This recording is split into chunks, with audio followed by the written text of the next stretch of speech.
அண்மையிலே உலகத்திலேயே முதலாக இரும்பு பயன்பாடு என்பது தமிழகத்தில் தான் இருந்தது. அந்த இரும்பு பயன்பாட்டினுடைய தொழில்நுட்பத்தை பயன்படுத்தியவர்கள் தமிழர்கள். அது எப்போதென்றால் 5300 ஆண்டுகளுக்கு முன்பாகவே இரும்பு பயன்பாடு இருந்த ஒரு சமூகம் தமிழ் சமூகம். அந்த சமூகத்தில் நாம் வாழுகிறோம் என்பது ஒரு காலத்தினுடைய பெருமை.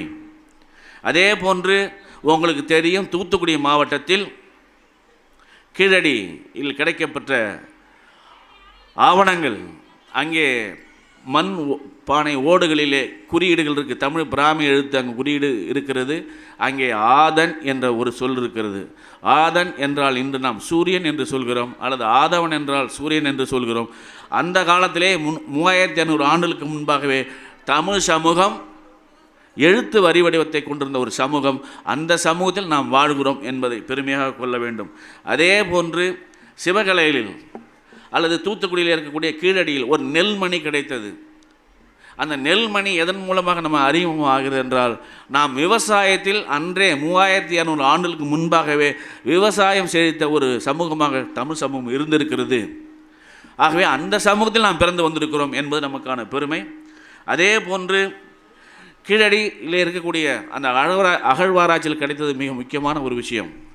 அன்றே நகர நாகரிகம் நம்முடைய சமூகத்தில் இருந்திருக்கிறது. கழிவுநீர் வெளியேற்றக்கூடிய ஒரு வாய்ப்பு அமைப்பு அந்த ஊரில் இருந்திருக்கிறது. ஆகவே 2025 தான் நாம் கழிவுநீர் அகற்றுகிற ஒரு திட்டமாக ஒரு சமூகத்தை நாம் பெற்றிருக்கிறோம் என்று சொல்ல முடியாது. 3000 ஆண்டுகளுக்கு முன்பாகவே நாம் கழிவுநீரை வெளியேற்றக்கூடிய ஒரு அமைப்பை, ஒரு நகர நாகரிகத்தை நாம் கொண்டிருக்கிறோம். இது வைகை நாகரிகம் என்று கூட சொல்லலாம். உங்களுக்கு கங்கை சமவெளி நாகரிகம் என்பது வெறும் 600 ஆண்டுகள் மட்டுமே கொண்டது. தமிழ் சமூகம் வைகை நாகரிகம் 3500 ஆண்டுகளுக்கு முன்பட்டது என்பதை நீங்கள் அறிய வேண்டும். குறிப்பாக அங்கே வெண்கல பயன்பாடு இருந்திருக்கிறது, மணி பெண்கள் அணியக்கூடிய வளையல்கள் இருந்திருக்கிறது, மணி இருந்திருக்கிறது, காதணிகள் இருந்திருக்கிறது, உரை கிணல்கள் இருந்திருக்கு. இதெல்லாம் எதற்காக சொல்கிறோம் என்றால், இந்த காலத்தை நீங்கள் அறிய வேண்டும். அந்த காலத்தில் காதணி அணிகிற ஒரு பண்பாடு இருந்திருக்குது. அது இன்று வரை நம்முடைய தொடர்கிறது. ஆகவே இதனுடைய அறிவின் தொடர்ச்சி என்பதை நீங்கள் அறிய வேண்டும். இந்த விதத்தில் நாம் ஆதிச்சநல்லூர் என்ற ஒரு ஊர் இருக்கிறது. அந்த ஊரில் 3500 ஆண்டுக்கு முன்பு முதுமக்கள் தாழி இருந்திருக்கிறது. அந்த காலத்தில் மனிதர்கள் இறந்த பிறகு அல்லது இறப்பதற்கு முன்பாக நாம் என்ன விதமான இறப்பு சடங்குகளை செய்திருக்கிறோம் என்பதை அறிவதற்கு நீங்கள் ஆதிச்சநல்லூர் அந்த முதுமக்கள் தாழியுடைய வரலாற்றில் நீங்கள் அறிய வேண்டும் என்று இந்த நேரத்திலே சொல்லி, ஓவியத்திலும் 3500 ஆண்டுகளுக்கு முன்பாகவே தமிழர்கள் சிறந்து விளங்கினார்கள் என்பதற்கு ஆதிச்சநல்லூர் இருக்கக்கூடிய பானைகளில் ஒரு நடனமாடும் பெண்ணுடைய சிற்பம் வரையப்பட்டிருக்கிறது. ஆக எழுத்து வடிவம் மட்டுமல்ல, உங்களுக்கு இந்த வடிவமும் இருந்திருக்கிறது, ஓவிய வடிவமும் நமக்கு இருந்திருக்கு. இது ஒரு பகுதி இந்த வரலாற்றை அறிவதற்கு. இன்னொன்று, அதுக்கு அடுத்திருக்கு இலக்கியத்திற்கு வருவோம். உங்களுக்கு எல்லாருக்கும் தெரியும், கிமு 711 தொல்காப்பியம் என்ற நூல் எழுதப்பட்டிருக்கிறது. கிமு 711 இலக்கண நூல் எழுதப்பட்டிருந்தால் அதற்கு முன்பாக இலக்கிய செழுமையான வளமையான ஒரு இலக்கியம் இருந்தால்தான் இலக்கண நூல் உருவாகும். இலக்கண நூல் உருவான பிறகு இலக்கியங்கள் எழுதப்பட முடியாது. ஆகவே நம்மளுக்கு இன்றைய வரை அந்த தொல்காப்பியத்திற்கு இன்று படித்திருக்கிற பேராசிரியர்கள் வரைக்கும் அது உரை எழுதி பார்க்கிறார்கள், முடியவில்லை. ஆகவே நாம் 711 ஆண்டுகளுக்கு முன்பாக தமிழர்கள், தமிழ் இலக்கியம், தமிழ் சமூகம் தனக்கான ஒரு இலக்கணத்தை உருவாக்கிய ஒரு சமூகம்தான் தமிழ் சமூகம். அதற்கு பின்பு வருகிறது என்ன வருகிறது என்றால் சங்க இலக்கிய காலம் என்பது கிமு. இது எல்லாமே கிமு 100 முதல் 500 வரை சங்க இலக்கிய காலம். இந்த சங்க இலக்கிய காலம் என்பது என்னென்றால், இதில் ரொம்ப அதிசயமான ஒரு தகவல். 2281 பாடல் அங்கே இருக்குது. மொத்தம் 473 புலவர்கள் பாடியிருக்காங்க. அதில் 41 பெண் புலவர்கள் இருந்தாங்கங்கிறது தான் முக்கியம். அதாவது கிபி 100 to 500 காலத்தில் தமிழ்நாட்டில் பெண்களுக்கு கல்வி இருந்திருக்கிறது. எல்லோரும் கல்வி கற்கக்கூடிய ஒரு சமூகமாக தமிழ் சமூகம் இருந்திருக்கிறது. அது கவிஞர்களாக, புகழ்பெற்ற புலவர்களாக வாழக்கூடிய தகுதி பெற்ற கல்வியை அந்த தமிழ் சமூகம் வழங்கி இருக்கிறது. இதற்கு பின்னாடி நான் ஒரு வரலாற்று தகவல்களை சொல்கிறேன். ஆரம்ப காலத்தில் எல்லோருக்கும் கல்வி, ஜாதியற்ற கல்வி, மதமற்ற கல்வி, இனமற்ற கல்வி, பாலினம் அற்ற ஒரு கல்வியை வழங்கிய ஒரு சமூகமாக தமிழ் சமூகம் இருந்திருக்கிறது. அந்த சங்க இலக்கியம் காட்டக்கூடிய வாழ்க்கை சித்திரம் என்னவென்றால், அங்கே போருக்கு போதல், போருக்கு தயாராதல், சண்டையிடுதல், வெற்றி பெறுதல், வெற்றி மாலை சூடி கொண்டு வருதல். அங்கே மனைவி இருக்கிறாள், போருக்கு சென்ற கணவன் வரவில்லை அல்லது பொருள் தேடி சென்ற கணவன் வரவில்லை என்ற 2 நிலைப்பாடு தான். இன்னொன்று, அங்கே களவு உறவு இருந்திருக்கிறது. களவு உறவு என்பது காதலிப்பது, அப்பா அம்மாவுக்கு தெரியாமல், ஊர் அறியாமல் தெரிவது. இந்த சங்க இலக்கியம் காட்டக்கூடிய 2 விஷயம், ஒன்றே காதலிப்பது, இல்லை சண்டை போடுறது. இதுதான் அங்கே சங்க இலக்கியத்துடைய முக்கியமான விஷயம். அதை குறிப்பாக 2 வரியில் நான் சொல்லி முடிச்சிடுறேன். காத்திருக்கிறேன் என்பதற்கும் வந்து விடுவேன் என்பதற்கும் இடையிலான நெஞ்சின் துடிப்பே சங்க இலக்கிய காலம் என்பது. அந்த சங்க இலக்கிய காலம்தான் இன்றைக்கி 2025 நாம் பேசக்கூடிய தமிழுடைய பெருமையாக, தமிழுடைய பண்பாடாக, தமிழுடைய கலாச்சாரமாக இன்றும் பேசி கொண்டிருக்கிறோம். சங்க இலக்கிய காலத்தை நாங்கள் எப்படி வாழ்ந்தோம் தெரியுமா? சங்க காலத்தில் எங்கள் வாழ்க்கை எப்படி இருந்து தெரியுமா அப்படின்னு. ஆனால் ஒன்று, சங்க இலக்கியத்திலே ஜாதி கிடையாது, சங்க இலக்கியத்திலே மதம் கிடையாது, சங்க இலக்கியத்திலே தெய்வ வழிபாடும் கிடையாது. ஏன் இன்றும் சங்க இலக்கியம் கொண்டாடப்பட்டு கொண்டிருக்கிறது என்றால், ஜாதி கிடையாது, மதம் கிடையாது, தெய்வம் சார்ந்த ஒரு வார்த்தை கூட கிடையாது. அங்கே மகிழ்ச்சியும் காதலும் போரும் தான் அங்கே மிக முக்கியமானது. அதற்கு பின்பாக வருகிறது சங்கம் அறிவே காலம். அந்த காலம் உனக்கு எதை காட்டுகிறது என்றால் இதுதான். சங்கம் அறிவே காலம் என்பது உங்களுக்கு 18 கீழ்கணக்கு நூல்கள், 18 நூல்கள், 18 மேற்கணக்கு நூல்கள் எழுதப்பட்ட ஒரு காலம்தான். இங்கே தான் தமிழ் சமூகத்தில் முதலாக தனி மனித அறத்தை பேசுகிற, சமூகத்தை அறத்தை பேசுகிறது, அல்லது குடும்ப அறத்தை பேசுகிற, மன்னனுக்குரிய அரசை பேசுகிற, அல்லது நீதி சார்ந்தது, இப்படி ஒவ்வொன்றை பற்றி பேசிக்கிட்டே இருக்கான். ஏன் பேசுகிறேன்னா, ஏற்கனவே சங்க காலத்தில் ஒரே காதல், ஒரே கொண்டாட்டம், ஒரே போர், இந்த 3 நடந்ததற்கு எதிராக என்ன இவ்வளோ சமூகம் இவ்வளோ சீரழிஞ்சு போகுது அப்படின்னு சொல்லி அடுத்து வந்த காலம் கிபி 500 இந்த 700 சங்க மறிவே காலம். உடனே நீதியை பேச ஆரம்பிச்சிட்டான். 2 பேரும் அடிச்சுக்கிட்டா என்ன பண்ணுவான், சண்டை போட்டு சமாதானம் பண்ணுற மாதிரி ஒரு நீதி இலக்கியம் இன்று உலகத்திற்கே சிறந்த இலக்கிய நூலாக இருக்கக்கூடிய திருக்குறள்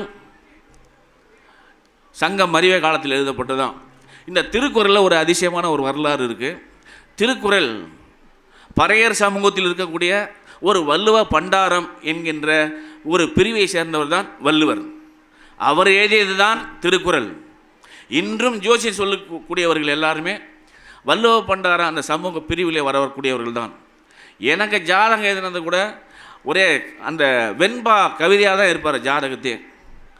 அதில் என்ன ஒரு முக்கியமாக நாம் கவனிக்க வேண்டியதுன்னா, இன்று பறையர் சமூகம் படிக்கக்கூடாதுன்னு சொல்லி ஒரு காலத்தில் மறித்தான் இல்லையா, அந்த காலத்தில் சங்க காலத்தில் சங்கம் மறிவே காலத்தில் எல்லா ஜாதிக்கும் கல்வி இருந்தது என்பதற்கு மிகச்சிறந்த உதாரணம் தாழ்த்தப்பட்ட இனத்தவருக்கும் கல்வி கிடைக்கப்பட்டிருக்கிறது. அப்படியான ஒரு சமூகமாக தமிழ் சமூகம் வாழ்ந்திருக்கிறது என்பதற்கு திருவள்ளுவரும் திருக்குறளும் மிக முக்கியமான உதாரணம்.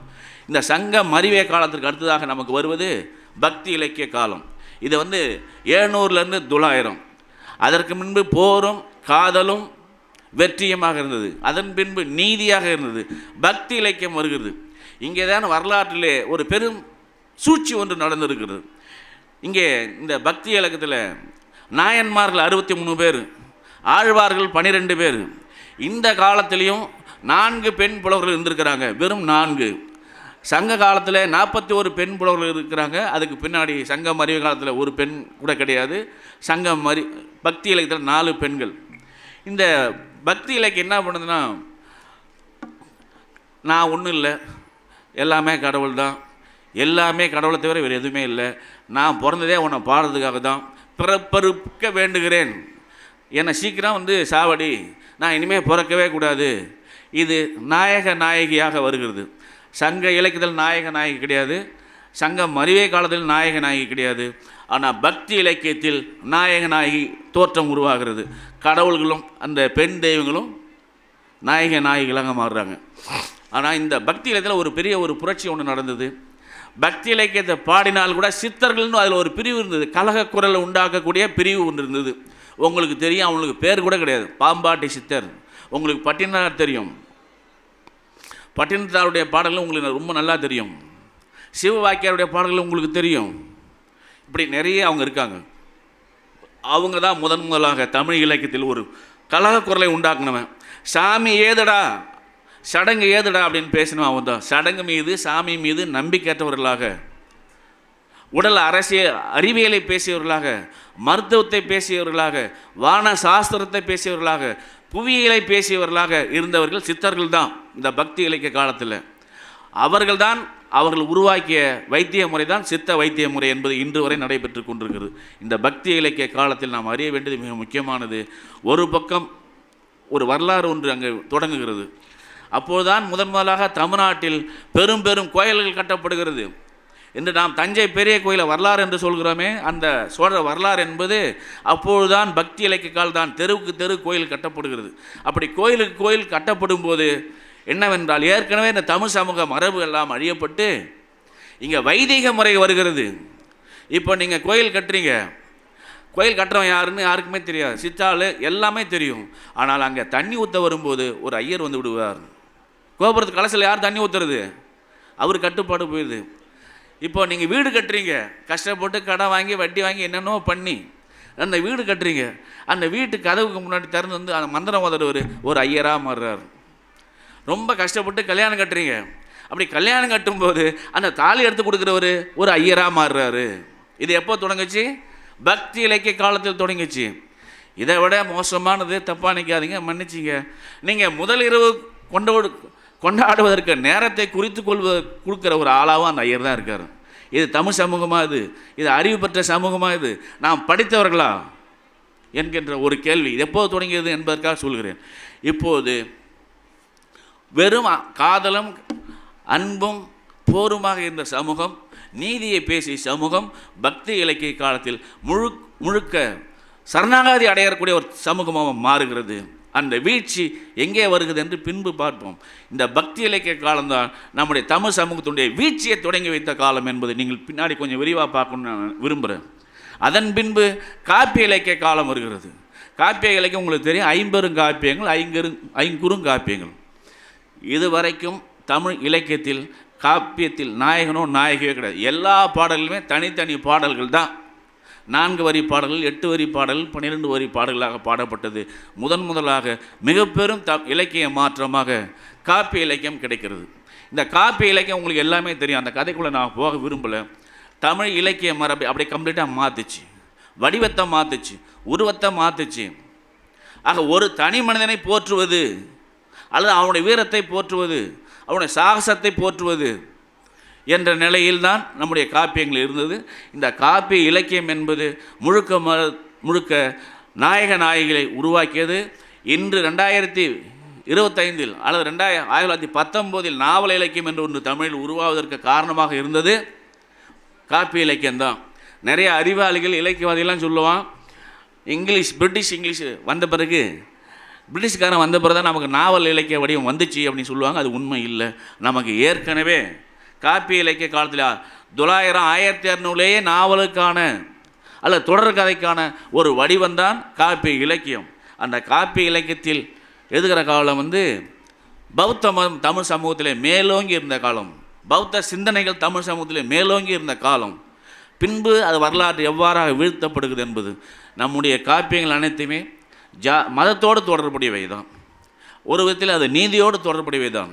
ஆகவே அந்த காப்பிய இலக்கியத்தை நாம் உச்சநிலை அடைகிறது.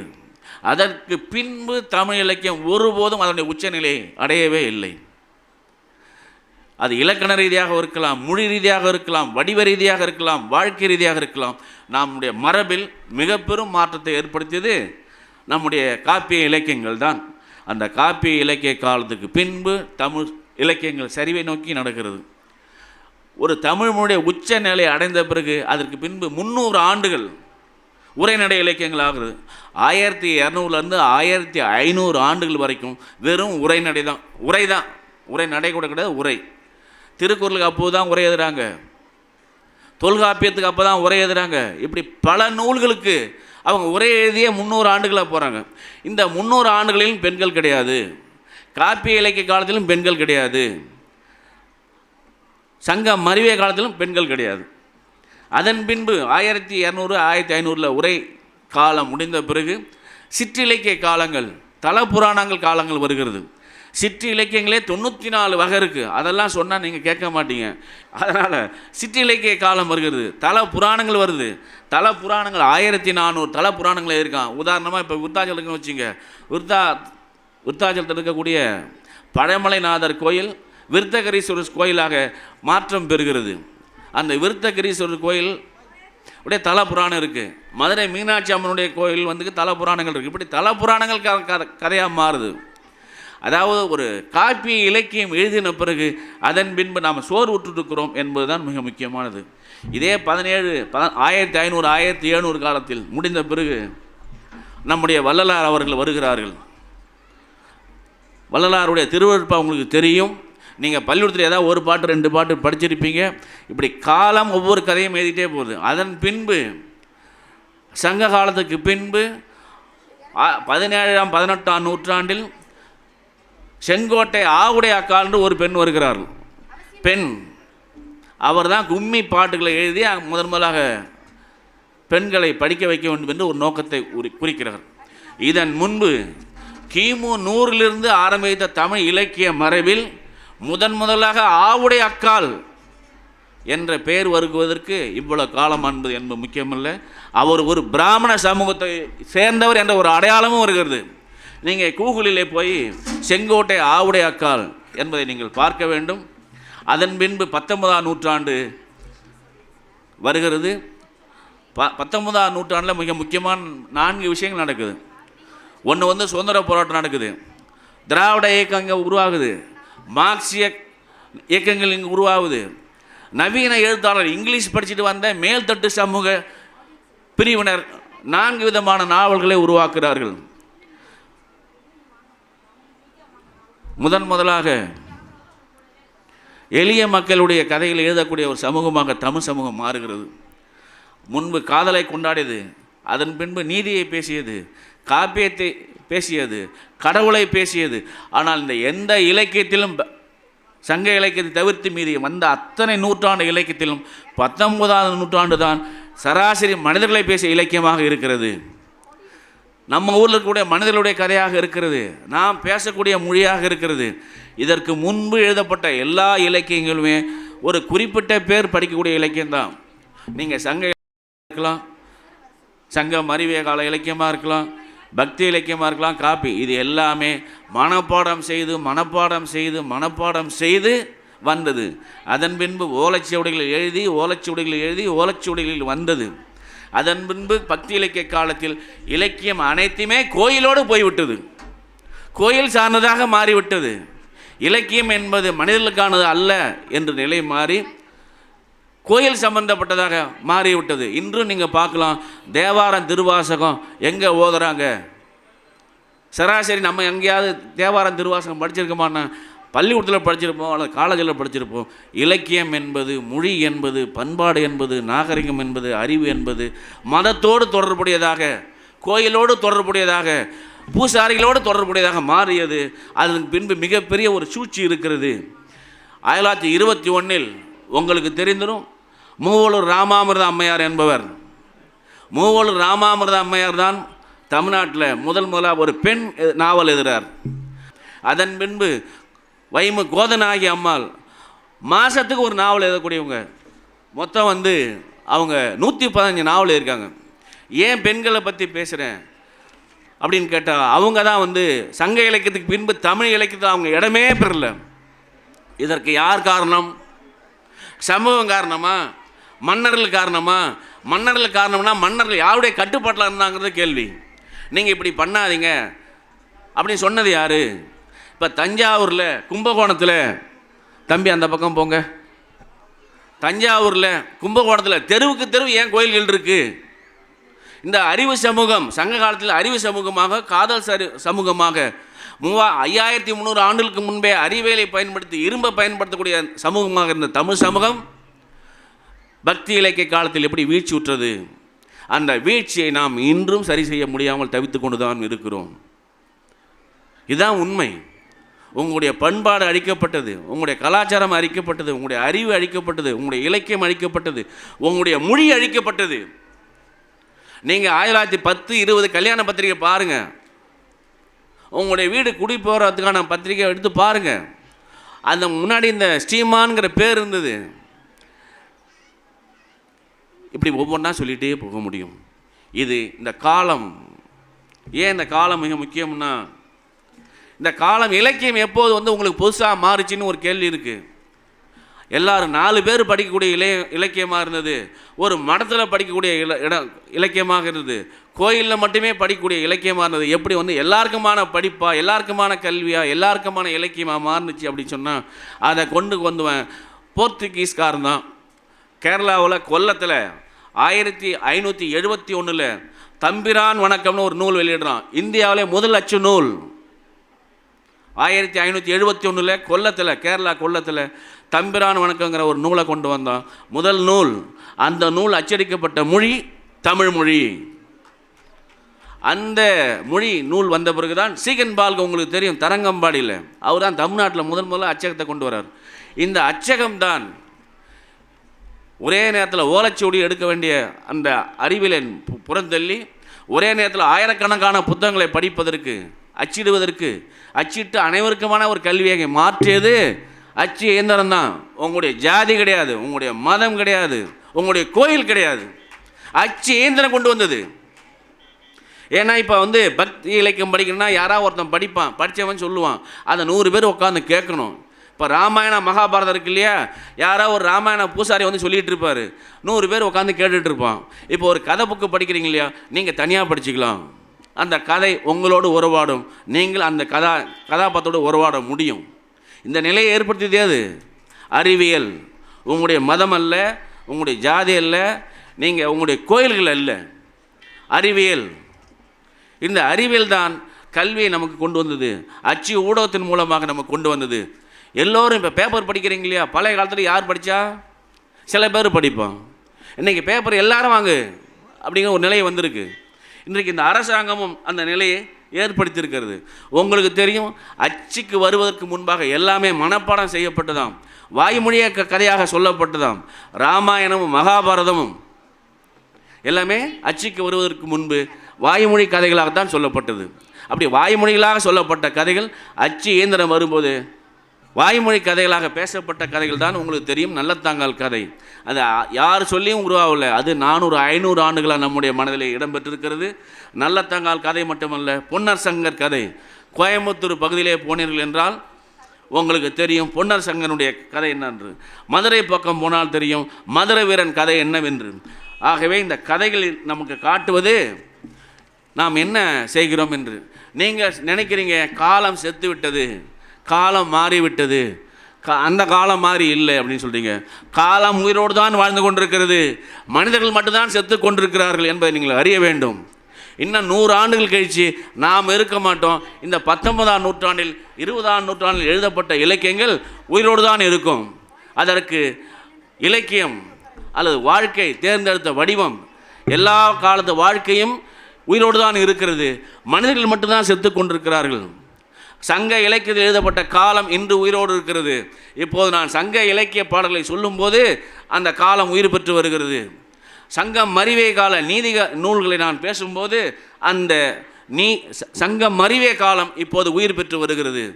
அதற்கு பின்பாக வந்த பக்தி இலக்கியம் இருக்கு இல்லையா, ஆண்டாள் எழுதுனது இருக்கலாம், அந்த ஆண்டாளுடைய பாடலை இப்போது பேசும்போது அந்த ஆண்டாள் விவரித்த காலமும் வாழ்க்கையும் நம் கண்முன் வருகிறது. அதன் பின்பு காப்பி இலக்கியம், மணிமேகலை தெரியும், கோவலனை தெரியும், சித்தலை சாத்தனார் தெரியும், இளங்கோடிகளை தெரியும். இவர்கள் எழுதிய அந்த நூல்கள் படிக்கப்படும் காலம் வரை அந்த காலம் உயிரோடு இருக்கும். அதன் பின்பு உரை காலம், அந்த நீங்கள் தெரியும் தொல்காப்பியத்துக்கு 5 பெரிய பேர் எழுதியிருக்கான் உரை. அந்த உரையை படிக்கிறது இன்னும் 100 பேர் உரை எழுதிட்டு இருக்கான். ஆகவே தொல்காப்பியம் ஒன்று இருக்கிறது. அந்த தொல்காப்பியம் கிபி 711 எழுதப்பட்ட காலத்திலிருந்து இன்று வரை அது தமிழ் சமூகம் கொண்டாடி கொண்டே தான் இருக்கிறது. இன்று வரை பல்கலைக்கழகங்களில் எல்லா இடங்களிலுமே தொல்காப்பியம் குறித்த உரையாடல் நடைபெறுகிறது. ஆகவே காலம் சாகவில்லை, காலம் வாழ்கிறது. எங்கே வாழ்கிறது என்றால் அது மொழியில் வாழ்கிறது, இலக்கியத்தில் வாழ்கிறது. இலக்கியம் என்ன நீங்கள் நினைக்கிறீங்க? நீங்கள் படிங்க, படிக்காமல் போங்க. உங்களுக்காக நான் நாவல் எழுதலை, எனக்கு தெரியும். ஏன்னா ஒரு நாவலை தமிழ்நாட்டில் 1000 பேர் கூட படிக்கிறது இல்லை, அது எனக்கு தெரியும்.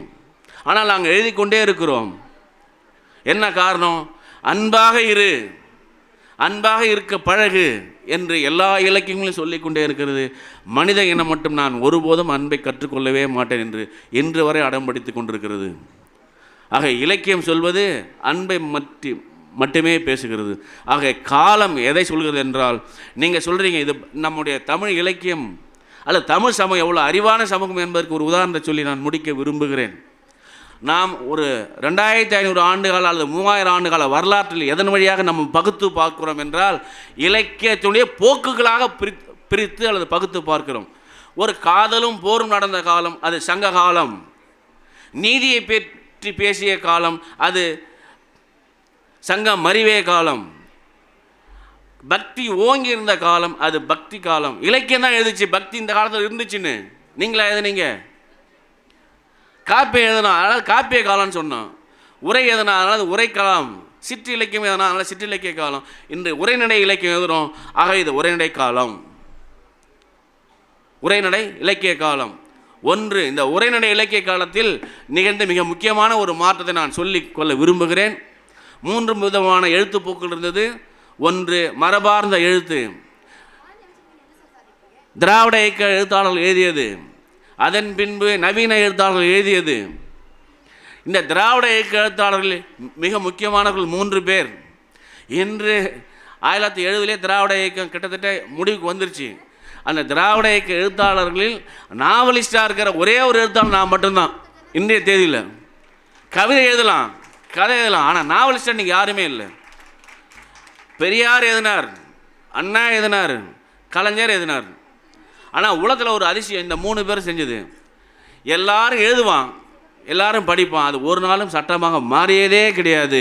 ஆனால் பெரியாரும் அண்ணாவும் கலைஞர் எழுதிதான் ஒரு நாட்டில், உலக நாட்டில் சட்டமாக இயற்றப்பட்டது, அது சட்டப்பூர்வமாக நிறைவேற்றப்பட்டது, அது மக்கள் பயன்பாட்டிற்கு வந்தது.